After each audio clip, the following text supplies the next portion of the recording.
But our top story this hour, Sir Keir Starmer has apologised to the families affected by the Grenfell Tower fire disaster after a scathing report blamed a series of failings for the tragedy. The inquiry concluded that decades of failure by successive governments and the construction industry led to the deaths of 72 people in 2017. The report says the high-rise block in West London was covered in combustible cladding, accusing manufacturers of deliberately concealing the dangers their material posed. The Prime Minister told the Commons that residents were let down badly and indicated that changes would now happen. In the light of such findings, it is imperative that there is full accountability, including through the criminal justice process, and that this happens as swiftly as possible. So I can tell the House today that this government will write to all companies found by the inquiry to be part of these horrific failings as the first step to stopping them being awarded government contracts. And we will, of course, support the Metropolitan Police and the prosecutors as they complete their investigations. Well, Kareem Khaloofi's sister, Khadija Khaloofi, died in the tower. He says he would never have supported a public inquiry if he'd known how long it would have taken. 7 years, it's a long time. Now, I think our justice was denied.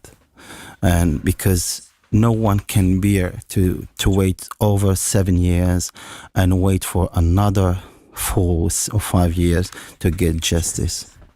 Well, Paula Shalou is from the End Our Cladding Scandal campaign group and the Birmingham Leaseholders Action Group, and she joins me now. Afternoon to you, Paula. Good afternoon. I mean, we're reading that 84% of West Midlands buildings are clad in combustible materials are yet to begin their remediation works. So it is a story that affects our region particularly.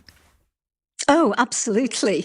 I mean, it's interesting because it's actually quite difficult to get to the heart of, exactly how many buildings are affected and what stage they're at in terms of being assessed or in terms of being remediated. The government does release statistics, and the latest ones show that 101 to 200 buildings are being monitored, but those are buildings over 11 metres, so nobody's monitoring the buildings under 11 metres.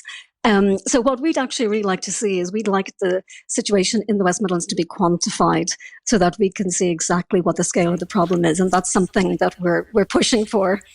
Anyone living in a high-rise in the West Midlands must look at this and think, my goodness, this could happen to us. Absolutely. And I should say, by the way, that, our focus today, first and foremost, is on the Grenfell community, because they have waited such a long time to find out the truth of what happened. And the fact that the 72 innocent people who died, that those deaths were called entirely avoidable, must be incredibly painful for them to hear, but actually, should make us all very angry. Yeah, no, I agree. I mean, the chair's inquiry, Sir Martin Moore-Bick, said companies rigged safety tests to sell their products. I mean, rigged them. I mean, that must, to hear that as a survivor or indeed a relative, you just want somebody going to prison, wouldn't you? Absolutely. And that's what we hope will happen eventually. But I mean, the report spells out what we've known for years, which doesn't make it any less shocking, by the way. But I agree with you. I mean, particularly the fact that there was what the inquiry called systemic dishonesty by the cladding manufacturers, which included deliberately concealing fire risk. I mean, you really have to wonder how anyone implicated in that fraud, I mean, let's call it by its proper name, you wonder how they can sleep at night. I mean, of course, they would not have wanted that to happen in their defence. They obviously, it seems that, money was the forefront of any decision from by all accounts. But, it just feels like a real injustice. And in terms of living in the West Midlands, what are you doing with your group and your campaign group to try and secure and make people feel secure in their homes? Well, just to go to your previous point, whatever the motivations were, this is what happens when you put profits before people. Yeah. This is what you end up. You end up with something like Grenfell. So I just wanted to make that point. Well, here in the West Midlands, we have a campaign group, BRAMLAG, the Birmingham Leaseholder Action Group. And, through that and through the national End Our Cladding Scandal campaign, we lobby government. We try to support residents as best we can. But basically, what we need to see now and what we've been pushing for is, first, homes must be made safe. Those who are responsible must be made to pay and held accountable in law if that's warranted. But lasting and progressive change needs to be made to the building industry in this country to ensure that there can just never be another Grenfell. This has to change. I mean, for any buildings in the West Midlands that are covered in flammable cladding, I mean, Paula, should there not be a move to force developers to remove these materials and remove them now? Absolutely. But it's the government that needs to do that. And, so Angela Rayner just the other day said that, that there's been too much foot dragging and that she's going to try to end that. But we need to see, the words are great, but we need to see how that translates now into action on the ground. There needs to be some enforcement. Okay. Well, if people are listening thinking, I'm living in one of these buildings where I know there's cladding, I'm not too sure if it's safe or not. Is there somewhere where they can go, one, to check out if they're living in a safe building, and two, just to get support if they are? Well, they can contact us at BRAMLAG. So you can, let's say, Google us, they'll find us, they'll find our details. But in general, it's up to the building owners and whoever is managing the building in each case to make sure that the building is assessed, to find out, first of all, what the defects, if any, are, and then to do something about it.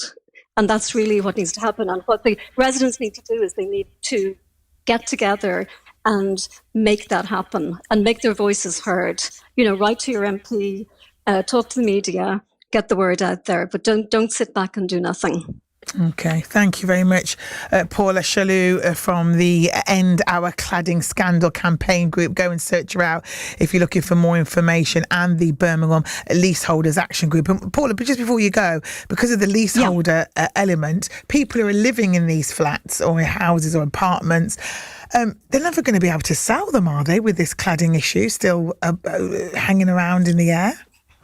Yeah, absolutely. At the moment, I mean, that's another way in which people are trapped because they can't sell, can't move on with their lives. Mortgage lenders don't want to lend on our buildings. Insurance companies as well, keep putting up the insurance premiums.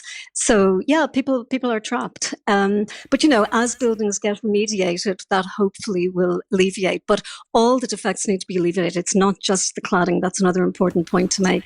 A lot of buildings have internal safety defects as well. So the whole, you can't make a building half safe. The whole building has to be made safe. And it all needs to happen much more quickly. Okay. Thank you very much, Paula Chalou from the End Our Cladding campaign group and the Birmingham Leaseholders Action Group. Love to hear from you this afternoon. What do you think should happen to the people who are responsible, who are found responsible for the avoidable deaths of the people that died at Grenfell? WhatsApp 08000 321 333. Starting your message with WM. They obviously didn't think it would happen. They obviously didn't want that to happen, I'm sure. But what should happen to them? Call 08081 009956. BBC Radio WM. Coming up, what to watch on the box over the next couple of days. And my goodness, have you heard the news?